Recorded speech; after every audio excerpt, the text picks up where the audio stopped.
नमस्कार दर्शक बंधु खांटी ओडिया न्यूज चैनल को स्वागत करुछि मु जयश्री। दर्शक बंधु आम देश भारत रहस्यर गंताघर। यार सभ्यता जेतिकी प्राचीन सेतिकी पुराना यार मंदिर। हजार वर्ष धरी छिड़ा होइतबा मंदिर निज भितर अनेक रहस्य को जाबुड़ी रखिछि। भारत सह जड़ित एपरि कोनोसी मंदिर नहीं जो मंदिर रहस्य वैज्ञानिक मानकु आचंबित करुनथिबो, जाकु उन्मोचन करबा तांको पक्षे मध्य कष्टसाध्य। तेबे आज आमे आपनकु एपरि एक मंदिर रहस्य संपर्क रे कहिबाकु जाउछु, जाकु सुनी आपण आश्चर्य होई जिवे। दर्शक बंधु, हिंदू धर्म रे चार धाम यात्रा अनेक महत्व रखुछि। चार धाम मध्यरु गोटिए धाम ओडिशार समुद्र तटरे अवस्थित पुरीर श्री जगन्नाथ धाम। एही मंदिर भगवान विष्णु अवतार श्रीकृष्ण को समर्पित। प्रतिवर्ष कोटि कोटि लक्ष लक्ष भक्तों समागम होता है पुरी धाम को। केवल देश नुहे देश बाहर अनेक भक्त जगन्नाथ को दर्शन करने आसी था। 800 रु अधिक वर्ष पुराना एही मंदिर निज भितर अनेक रहस्य को जाबुड़ी धरिछि, जार सत्यता उन्मोचन करबा पई वैज्ञानिक माने प्रयास करथिले मध्य विफल होइछन्ते। एमिति अनेक रहस्य मध्यरु जगन्नाथ मंदिर नीलचक्र रहस्य अन्यतम। जो भी दिगरु चाह सीधा देखा जाए नीलचक्र। जगन्नाथ मंदिर नीलचक्र को अत्यंत पवित्र माना जाए। पुरीर जो स्थान आपण छिड़ा हेले मध्य आपण जगन्नाथ मंदिर नीलचक्र देखि पारिबे। तेबे नीलचक्र को जो भी दिगरु देखंतु यह सीधा देखा जाए। पवन विपरीत दिगरे उड़े पतित पावन बाना।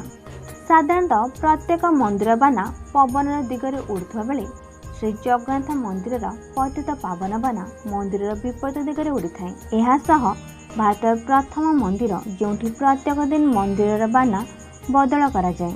12 हाथ लंबा यह बाना को प्रतिदिन बदलाई नुआ बाना लगा जाए। मान्यता अच्छी जदि गोटे दिन मध्य बाना परिवर्तन न करा जाए तेबे 18 वर्ष पर्यंत मंदिर बंद रहिबो। मंदिर भितर शुभेनी समुद्र शब्द। दर्शक बंधु, पुरी समुद्र कूल निकटरे निर्माण होइथिबा मंदिर रे समुद्रर गर्जन शब्द आपण सुनिबाकू पाइबे नहीं। सिंहद्वार को प्रवेश करिया मात्रे समुद्रर गर्जन शब्द बंद हो जाए। मात्र सिंहद्वार रु बाहर को बाहरिबा मात्रे आपण समुद्रर शब्द सुनि पारिबे। मंदिर रे केबे अभाव होएनी महाप्रसाद। श्री जगन्नाथ मंदिर 56 भोग विश्व रे बेस आदृत।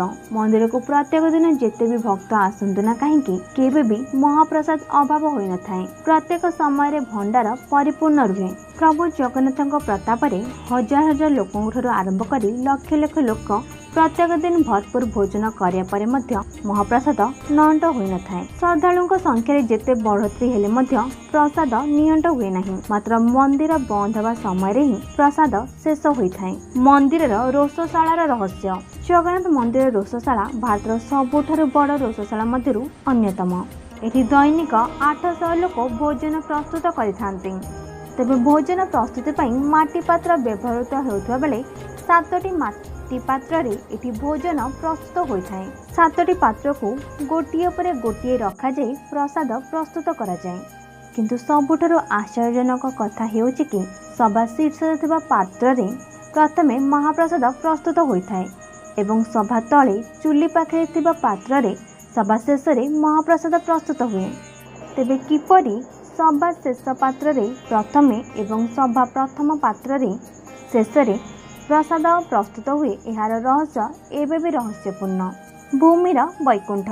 पुराण मान्यता अनुसार प्रभु श्रीकृष्ण शेष कृत्य पर तांको शरीर एक अंश निआरे जଳି नथिला, जहाकू तांको प्राण मध्य कुहा जाए।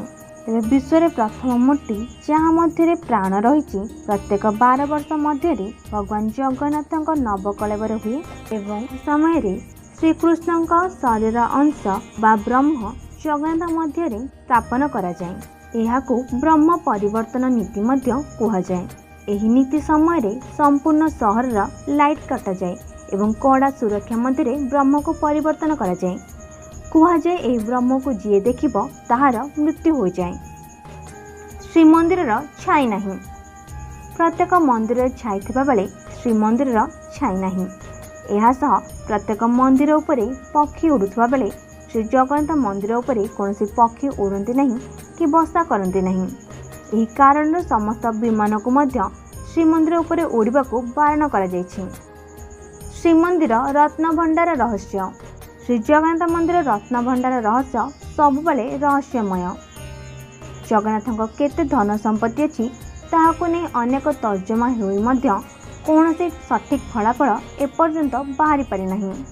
अनेक लोक रत्नभंडार रहस्य विषय अनेक तथ्य उन्मोचन करथिले मध्य यार सत्यता केते एपर्यंत जाना जाय नहीं। रत्नभंडार केते रत्न अच्छी, केते अलंकार अच्छी एवं क्यों क्यों मूल्यवान संपत्ति अच्छी ताहार अनुमान आज पर्यंत केही लगे पारि नाहंती। तेबे एहाकु नै ओडिशा हाईकोर्ट को निर्देश अनुଯାयी 2018 मसीह 16 जन सदस्य विशिष्ट एक दल रत्नभंडार जांच करथिले। एहार 2 मास परे रत्नभंडार चाबी हजि जायतिबा सुनिबाकु मिलिथिला, जो चाबी आज पर्यंत मध्य मिली नहीं। तेबे रत्नभंडार निरीक्षक पाई जाइतिबा 16 जणिया टीम रत्नभंडार रक्षक लोकनाथ मूर्ति सम्मुखें शपथ करथिले जे एही रत्नभंडार रहस्य एही रत्नभंडार थिबा खजाना संपर्क में काहाको किछि जणेबे नहीं। तांको काम केवल ढांचार मजबूती एवं सुरक्षा को दृष्टि रखिबा थिला। तेबे रत्नभंडार थिबा समस्त संपत्ति को एवं जो संपत्ति को से देखिचंती ताको गुप्त ही रखिबे। श्री जगन्नाथ मंदिर रत्नभंडार संपत्ति को नहीं एथिपाई अटकल लगौଛନ୍ତି लोक, कारण 2011 मसीह श्री जगन्नाथ मंदिर निकटे एमार मठार गोटे रूम रु 100 कोटी रु अधिक रुपाईटा जबत होइतिला। एथिपाई श्री जगन्नाथ मंदिर रत्न भंडार संपर्क में लोकमानक आग्रह आहरी बढ़ितिला। वेल फ्रेंड्स, आज वीडियो तो एतिकी। आपनको ए वीडियो केमती लगिला कमेंट करी निश्चिंत जणाइबे। तेबे आपण जदि रथ यात्रा एवं रथ निर्माण संपर्क में किछि अननोन फैक्ट विषय जानिबाकु चाहछन्ती कमेंट करी जणाइबे। से पर्यंत आमको विदाय दियंतु। जय जगन्नाथ।